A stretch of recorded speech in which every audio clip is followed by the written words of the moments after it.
सफ़र में ओ साथी तमाणी द मंज़िल सदा ढोल घाटी असीं जे हुआसीं सफ़र में ओ साथी तमाणी द मंज़िल सदा ढोल घाटी असीं जे हुआसीं।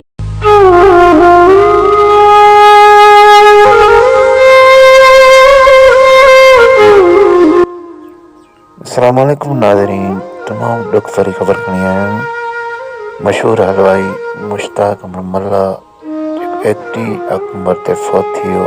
संदसि तहज़ीहत संदसि दरवेश सौट इरफान मल्ला वसूल करे रहियो आहे।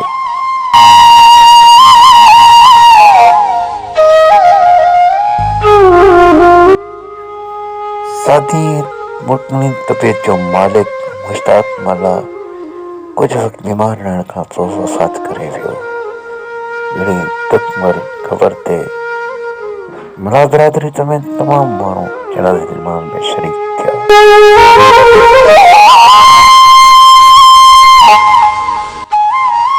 मुश्ताक मल्ला खां विछड़ियो